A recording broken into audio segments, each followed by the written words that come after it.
तो बच्चों आज हम लोग पढ़ने वाले हैं अनुमान परीक्षा या अनुमान प्रमाण। ठीक है, अनुमान प्रमाण निरुक्ति।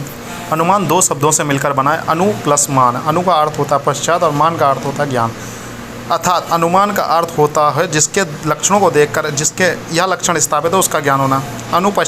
अनुपश्चात ज्ञाते इति अनुमानम, अर्थात जिसके द्वारा बाद में यानी बाद में मतलब प्रत्यक्ष के बाद ज्ञान प्राप्त किया जाए उसे अनुमान कहते हैं। अनुमान क्या?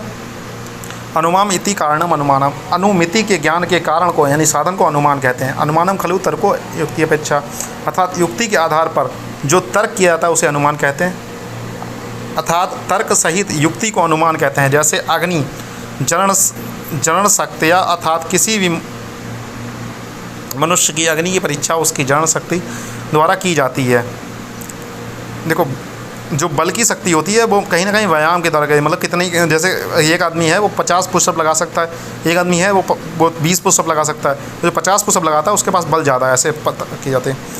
प्रत्यक्ष पूर्वम त्रिविधम त्रिकाला च अनुमीयते, वही कारणम धूमेन गर्भ दर्शनात् दृष्टवा विजेत फलम।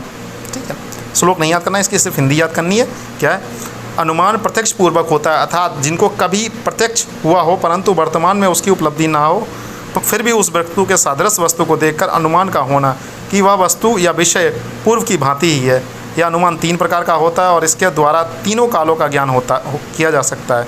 जैसे धूम में छिपी हुई अग्नि का अनुमान या वर्तमान काल का ज्ञान होता है। गर्भ को देखकर भूतकाल में हुए मैथुन का अनुमान या भूतकाल का ज्ञान होता है। वही अग्नि को देखकर बीज को देखकर फल का अनुमान करना भविष्यकालिक ज्ञान कहलाता है। अनुमिति देखो ये पर्याय है उसके। अनुमिति, परामर्श, व्याप्ति, साध्य, व्याधि एवं दृष्टव्य परिचार। अनुमिति क्या? परामर्श से उत्पन्न ज्ञान को अनुमति कहते हैं। ठीक है, परामर्श से उत्पन्न परामर्श। व्याप्ति क्या होता है?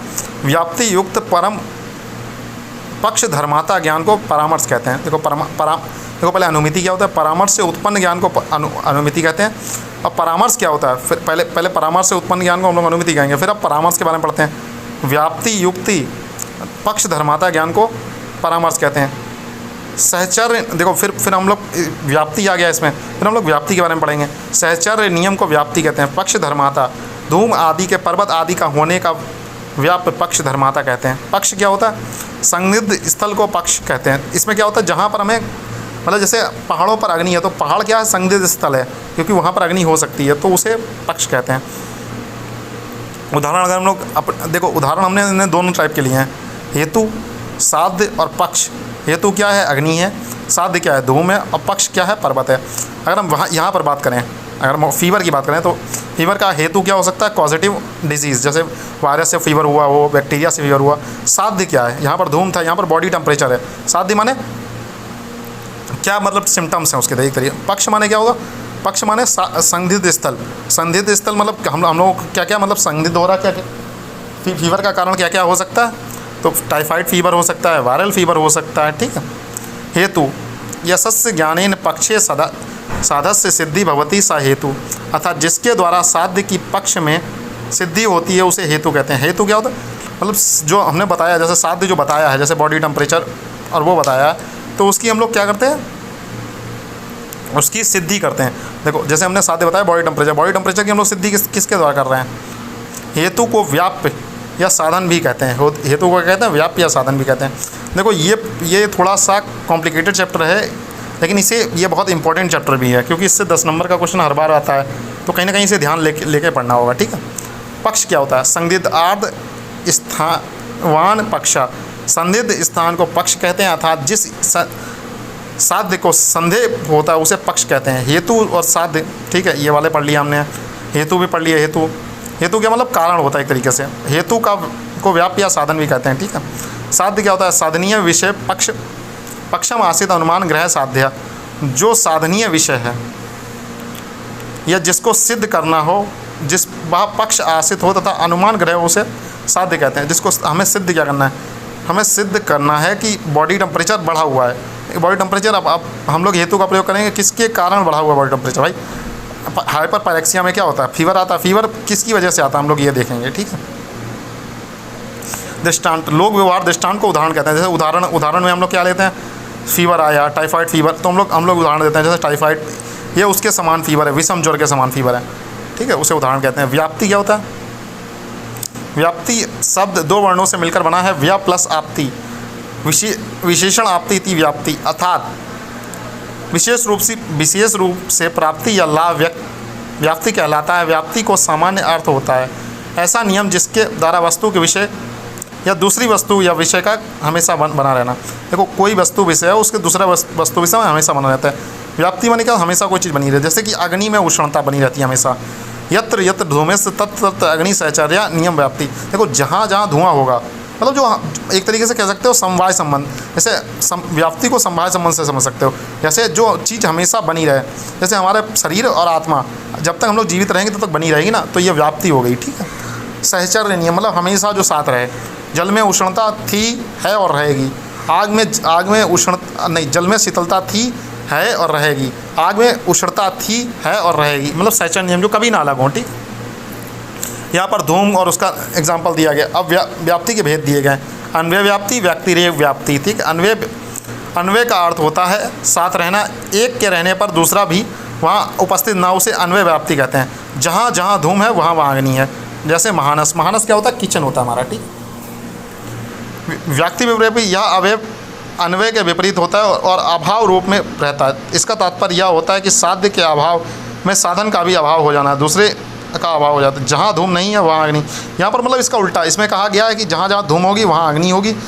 अन्वय व्याप्ति में क्या कहा गया? मतलब एक चीज़ अगर गायब हो गई, जैसे कहीं धुआं गायब हो गया तो आग भी गायब हो जाएगी, या जहाँ आग गायब हो गई धुआं भी गायब हो जाएगा। कहने को वही बात है, बस उसका उल्टा इसमें कह दिया गया, ठीक है। देखो अन्वय व्याप्ति में सिंपल चीज़ कही गई है, उसी का उल्टा कर दो तो व्यक्तिरेक व्याप्ति हो जाता है, ठीक है। अनुमान के भेद पूर्वत, शेषवत और सामान्यतो दृष्ट। और चरक ने क्या होता है? कार्यात, कारणात और सामान्यतो दृष्ट, ठीक है। देखो पूर्वत अनुमान, कारण के द्वारा कार्य का अनुमान करना, इसको भविष्यकालिक या कारणवत कार्य अनुमान भी कहते हैं। जैसे बीज को देखकर भविष्यकाल फल का अनुमान करना, ठीक है। ये आपको पढ़ना है। पूर्व देखो वो पूछता है अनुमान के भेद अकॉर्डिंग टू आचार, अकॉर्डिंग टू न्याय दर्शन, according to Charak, according to Charak के अनुसार पूछेगा तो आपको लिखना है कार्यात, कारणात और सामान्य। तो देखो मीनिंग इन दोनों का सेम है, ठीक है। जैसे पूर्वत अनुमान कारण का अनुमान करना, इसे आगंतुक कालिक या भविष्यकालिक या कारणात कार्य। देखो कारणात कार्य है ना ऊपर, कारणात कार्य ये दूसरा वाला जो है वही कहा गया है, ठीक। पूर्वत, तो इन दोनों को अगर आप समझेंगे, कोरिलेट करेंगे एक साथ तो आपको याद हो जाएगा, ठीक है। शेषवत क्या होता है? देखो पूर्ववत क्या होता है? भूतकाल वाला। तो ये कौन सा वाला है हमारा? भविष्यकाल वाला है ना। शेषवत या शेषवत होगा शायद, ये शेषवत से कोरिलेट किया गया होगा। पूर्ववत हम लोग देखो ये शेषवत से कोरिलेट किया गया। शेषवत अनुमान कार्य के द्वारा कारण का अनुमान ज्ञान करना, इसको भूतकालिक या कार्यात कारण अनुमान भी कहते हैं। जैसे गर्भ को देखकर भूतकालिक में हुए मैथुन का अनुमान करना, ठीक है। अब देखते हैं हम लोग सामान्यतो दृष्ट अनुमान। कार्य और कारण के बिना, अर्थात बिना कार्य और कारण के संबंध को देखे केवल लक्षण को देखकर ज्ञान करना, इसको वर्तमान कालिक या उभयतो दृष्ट अनुमान, ये उभयतो दृष्ट अनुमान है। अनुमान ना कार्य न कारण अनुसार भी कहते हैं। केवल धूम को देखकर अग्नि का अनुमान करना, ठीक है। जैसे बहुत दूर धूम जल रहा है, हमने ना अग्नि देखी नहीं है सिर्फ, लेकिन केवल लक्षण देख लिया उसका कि हाँ जहाँ धुआं उठ रहा है वहाँ पर आग होगी, तो सिर्फ हमने लक्षण देखा ना, आग का लक्षण क्या है? धुआं। तो धुएँ को देखकर हमने पूरा अनुमान लगा लिया, ठीक है। ये हो गया सामान्यतो दृष्ट। और ये पूर्ववत क्या हो गया? पुराने काल में जो हुआ है उसका अनुमान करना। जैसे कि तुमने किसी का मतलब गर्भ को देखा तो तुमने भूतकाल में हुए मैथुन का अनुमान कर लिया, ठीक है। पूर्ववत हो गया। शेषवत क्या हो गया? तुमने बीज को देखा, बीज को देखकर फल का अनुमान किया। बीज को देखा तुमने, जैसे ये बीज देखा किसी फल का, और तुमने आगे भविष्य में अनुमान कर लिया कि इसका फल होगा, ठीक है। तो पूर्ववत, शेषवत और सामान्यतो दृष्ट आपको समझा दिया। पूर्ववत माने क्या होता है? वो पास्ट होगा, पास्ट वाला अनुमान करना है। शेषवत माने फ्यूचर का करना है। सामान्यतो दृष्ट माने वर्तमान काल का करना। सामान्य मतलब वर्तमान हो गया। पूर्ववत माने तुम पिछले वाला अनुमान करना है, और शेषवत मतलब भविष्यकालिक अनुमान करना है, ठीक है। क्लासिफिकेशन ऑफ अनुमान अकॉर्डिंग टू तर्क संग्रह। तर्क संग्रह के अनुसार पूछा गया। देखो आपसे चरक के अनुसार भी पूछ सकता है, न्याय दर्शन के अनुसार भी पूछ सकता है, और तर्क संग्रह के अनुसार भी पूछ सकता है। तो ये तीनों इंपॉर्टेंट हैं। इन तीनों का बेसिकली आपको मतलब समझना। देखो कार्यात कारण अनुमानम, कारणात, देखो इसे आगे चल के मैंने समझाया होगा, according to Charak, according to न्याय दर्शन, ठीक है, इसे मैंने आगे समझाया होगा, इसलिए यहाँ पर काट के रखा है, ठीक है। कारणात कार्य अनुमान, कार्यात कारण अनुमान, न कारण न कार्य अनुमान, देखो इन तीनों को, ठीक है, अभी देखेंगे आगे। तर्क संग्रह ने क्या कहा, स्वार्थानुमान, तत्र स्वार्थानुमान भूति, अर्थात स्वयं के लिए या अपने विषय को ज्ञान प्राप्ति के लिए जो अनुमान किया जाता है उसे स्वार्थानुमान कहते हैं। देखो हमें समझना है किसी चीज़ को, तो हम कोई चीज़ अनुमान कर रहे हैं तो वो स्वार्थानुमान हो गया। अब मान लो मैं तुम्हें समझाने के लिए अगर कुछ अनुमान करा रहा हूँ, जैसे मैंने बताया जिसके बहुत बड़े बड़े सींग होते हैं, ठीक है, जो लाल कलर की होती है और हमारी गाय की तरह दिखती है, उसे नील गाय कहते हैं, तो हम लोग अनुमान करा रहे हैं तुम्हें कि गाय को देखकर नील गाय का अनुमान करा रहे हैं तुम्हें, ठीक है। तो वो क्या हुआ, परार्थ अनुमान, दूसरों को समझाने के लिए जो अनुमान कराया जाता है उसे परार्थ अनुमान कहते हैं, ठीक है। वह अनुमान जिसके व्यक्ति स्वयं अनुमान के द्वारा ज्ञान प्राप्त कर कार्य कारण भाव से दूसरे व्यक्ति को समझाने के लिए जो अनुमान करता है उसे परार्थ अनुमान कहते हैं। परार्थ अनुमान को समझने के लिए पंच अवयव प्रतिज्ञा उदाहरण उपनय नियम का प्रयोग किया जाता है। पंच अवयव मतलब प्रतिज्ञा में, देखो पंच अवयव भी हमारा सिलेबस में आता है, ठीक है, हो सकता है आपसे पंच अवयव अलग से पूछ ले। ये दो चैप्टर इतने इंपॉर्टेंट है, प्रत्यक्ष और अनुमान, क्योंकि इनसे 20-20 नंबर का पेपर उठ जाता है कभी कभी, तो ये इतने इंपॉर्टेंट है, तो आपको पढ़ना तो पड़ेगा। प्रतिज्ञा क्या होता है, प्रतिज्ञा साध्य वचनम तत् पुरुषा इति, साध्य वचन को प्रतिज्ञा कहते हैं, अर्थात जिस विषय को अनुमान द्वारा सिद्ध करना हो उसे प्रतिज्ञा कहते हैं। जैसे तुम्हें सिद्ध करना है कि अग्नि, यह अग्नि है, जैसे तुम्हें सिद्ध करना है यह अग्नि है, तो अग्नि क्या हो गई, आपकी प्रतिज्ञा हो गई। मतलब जैसे पुरुष नित्य है और पर्वत पर अग्नि है, ये आपको सिद्ध करना है, तो ये क्या हो गई, प्रतिज्ञा हो गई, मतलब शपथ ले ली हमने कि हाँ हम इसे सिद्ध करके रहेंगे। हेतु क्या हो गया, कारण, हेतु उपलब्धि, हेतुर ना उपलब्धि कारणम, ज्ञान की उपलब्धि के साधन को हेतु कहते हैं। जैसे हमें ये पता है कि ये, जैसे मान लो बुखार आया, जैसे मैं तुम्हारे मेडिसिन पॉइंट ऑफ व्यू से ले जाता हूँ, जैसे हमें बुखार आया, तो बुखार आया किसके कारण है उसे हेतु कहते हैं। जैसे टाइफाइड है, मलेरिया है, बैक्टीरियल है, कौन सा वाला है, ठीक है, डेंगू है, चिकनगुनिया है, कौन सा वाला बुखार अब किसके कारण आया, वायरस के कारण आया, बैक्टीरिया के कारण आया या प्रोटोजोआ के कारण आया, तो वो हेतु हो गया। मतलब क्या कारण था चीज़ों का। ज्ञान की उपलब्धि के साधन भूत को कारण को हेतु कहते हैं। प्रतिज्ञा को सिद्ध करने के लिए जिन जिन उपकरणों का प्रयोग किया जाता है उसे हेतु कहते हैं। मतलब तुमने जो चीज़ ली है, जैसे बुखार है, तो बुखार ये क्यों हुआ है उसको सिद्ध करने के लिए हम लोग हेतु का इस्तेमाल करते हैं। पुरुष नित्य, इसको सिद्ध करने के लिए यह बताया गया है पुरुष आत्मा ऐसी किसी के द्वारा निर्मित नहीं होता है, स्वयं और अनादि है। हेतु के दो भेद होते हैं, यथार्थ हेतु या यथार्थ हेतु।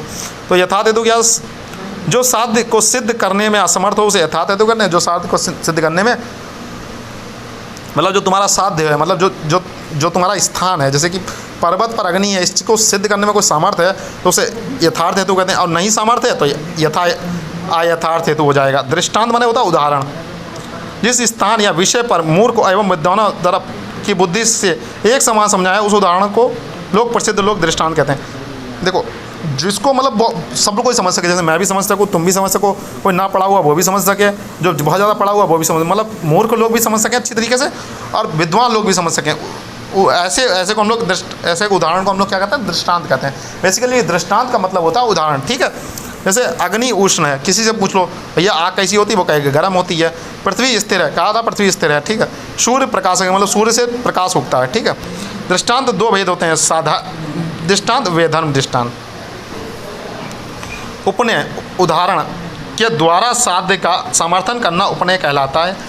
देखो किसी चीज़ का अगर तुम सपोर्ट कर रहे हो, मतलब उदाहरण के द्वारा कि नहीं पर्वत अग्नि उष्ण है, तो ये अग्नि उष्ण है, तुम इसका उदाहरण दे रहे हो ना, ये अग्नि उष्ण है, तो कहीं ना कहीं अगर हमारी जठन अग्नि है वो उसमें भी कहीं ना कहीं उष्णता होगी, तो ये उदाहरण लेके आप सिद्ध करना चाह रहे हो ना, तो उसे क्या कहते हैं हम लोग, उसे उपनय कहा जाता है। जहाँ जहाँ धूम है वहाँ वहाँ अग्नि होता है। जैसे महानस पर्वत पर भी धूम है, अतः वहाँ भी अग्नि है। निगमन माने उपनय के बाद निष्कर्ष रूप में अपनी प्रतिज्ञा को पुनः कहना निगमन कहलाता है। जैसे तुमने सब कुछ सिद्ध कर लिया, फिर बाद में आप तुम कंक्लूड पे आ गए हो, मतलब इसे कहते हैं कंक्लूजन। अतः पुरुष नित्य है, पर्वत पर अग्नि है, मतलब कंक्लूजन क्या निकाल रहे हो, बाद में सब कुछ पूरा डिस्कशन करने के बाद जो कंक्लूजन निकाल रहे हो उसे हम लोग क्या कहते हैं, निगमन कहते हैं। हेतु लक्षण साध्य की सत्ता को सिद्ध करने कारणों को हेतु कहते हैं। ठीक है, हेतु हो गया। हेतु भेद, केवल अन्वयी, केवल व्यतिरेकी, केवल देखो केवल अन्वयी, अन्वय व्यतिरेकी और केवल व्यतिरेकी। जैन दर्शन ने क्या माना है? उपलब्धि, अनुपलब्धि और द्विविध भेद से माना गया है इसे, सद हेतु असद हेतु। तो केवल अन्वयी में क्या आता है? केवल अन्वयी में आता है जब व्याप्ति की स्थापना भावात्मक उदाहरणों के द्वारा की जाती है, उस प्रकार के अनुमान को केवल अन्वयी कहते हैं। यह अन्वय का अर्थ सहचर्य है। इसे हेतु साध्य की व्याप्ति केवल भाव रूप में होती है।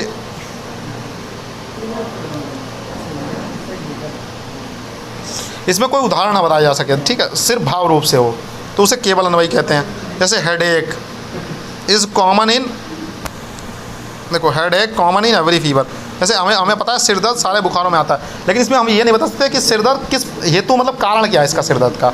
सारे बुखारों में सिर दर्द होता है, आपने ये कह दिया तो ये केवल अन्वयी हो गया। मतलब आपने एक बात कह दी, उसका पूरा कारण नहीं बताया, उसका उदाहरण नहीं दे पा रहे हो कि टाइफाइड है, मलेरिया है, डेंगू है, क्योंकि सब में हेडेक होता है। ठीक है, केवल व्यतिरेकी क्या होता है? जिस अनुमान का व्याप्ति की स्थापना निषेधात्मक उदाहरणों द्वारा की जाती है। अब तुम इसमें परफेक्ट एग्जाम्पल दे पाओगे, headache plus फैटिक is plus other symptoms.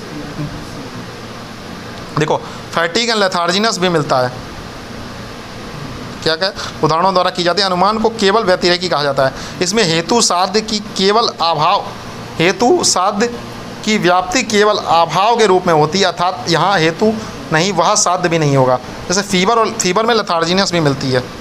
ठीक है, अन्वय व्यतिरेकी क्या होता है? जिसमें अन्वय और व्यतिरेकी दोनों प्रकार की व्याप्ति हो, उसे अन्वय व्यतिरेकी कहते हैं। जैसे हेडेक भी है, फैटिक भी है और अदर सिम्टम्स भी हैं। ठीक है, इसमें इसका ऐसे समझ सकते हैं। द्विविध हेतु, सद हेतु। सद हेतु का क्या होता है? अनुमान ज्ञान के लिए सद हेतु का होना अत्यंत आवश्यक है, क्योंकि यदि हेतु सत्य नहीं होगा तो अनुमान ज्ञान भी सत्य नहीं होगा। जो हेतु देश एवं काल भेद बिना साध्य के साथ पाया जाए और साध्य के साथ साथ अन्य कहीं भी प्रसिद्ध हो, उसे सद हेतु कहते हैं। हेतु के निम्न गुण युक्त होने पर उसे सद हेतु कहा गया। पक्षासल, हेतु का पक्ष में रहना। सपक्ष सत्व, हेतु का सपक्ष में भी बने रहना। विपक्ष सत्व, पक्ष विपरीत दृष्टांत हेतु का ना होना। जैसे तुमने कोई बात कही, उसका कोई मतलब उसे कोई वॉयलेट ना कर सके, उसे कोई मतलब काट ना सके, उसे विपक्ष सत्व कहते हैं। विपक्ष असत्व कहते हैं। ये विपक्ष असत्व मतलब तुम्हारी बातों का कोई तोड़ ना हो, तुम जो कहो वही सही नहीं है। ठीक है, आप सत्य प्रतिपक्ष, अर्थात सत्य विपरीत हेतु की सिद्धि के लिए अन्य हेतु का ना होना। तुमने जो बात कही उसे कोई, जैसे तुमने बता दिया ये टाइफाइड फीवर होता, typhoid fever is a main cause of fever. अब कोई ये ना कहे कि इस वाले में भी फीवर और चिल्स जैसे मलेरिया में आते हैं, मान लो। अब कोई ये भी नहीं आया कि फीवर और चिल्स फाइलेरिया वाले फीवर में भी आते हैं, तो ऐसा कोई ना हो। ठीक है, अविध विषय तत्व अर्थात प्रत्यक्ष आदि प्रमाणों द्वारा किसी प्रकार के साध्य का वादन न होना। अब हम लोग प्रत्यक्ष अनुमान उपमान इन प्रमाणों के द्वारा उसका वादन ना हो। असद हेतु, सद हेतु जब सदगुणों से किसी प्रकार का अभाव हो तो उसे असद हेतु कहा जाता है। इसी असद हेतु को हेतुआभास भी कहते हैं। अब हेतुआभास को हम लोग डिटेल में पढ़ेंगे। हेतुआभास आपके पेपर में 5 नहीं या 10 नंबर के लिए पूछ लिया जाता है कभी कभी। ठीक है, ठीक है, असद हेतु पे फिर सद हेतु पढ़ेंगे। ठीक है, हेतुआभास 2 शब्दों से मिलकर हेतुआ प्लस आभास। जो हेतु साध्य को सिद्ध करके उसके विरुद्ध निष्कर्ष को भी सिद्ध करता है, उसे हेतुआभास कहते हैं। ठीक है, विरुद्ध हेतुआभास ये हो गया। इसका क्या होगा उदाहरण? यह वाता ज्वर है क्योंकि इसमें नेत्रदाह है, या नेत्रदाह हेतु है और वाता ज्वर साध्य है। नेत्रदाह होना वाता ज्वर का सिद्धि नहीं करता है, क्योंकि नेत्रदाह लक्षण वाता ज्वर के अलावा अनेक व्याधियों में मिलता है। मतलब जो कि उसको सिद्ध तो करे और साथ में अन्य मतलब एक ऐसा सिम्टम्स जैसे जो इसमें पाया जाए साथ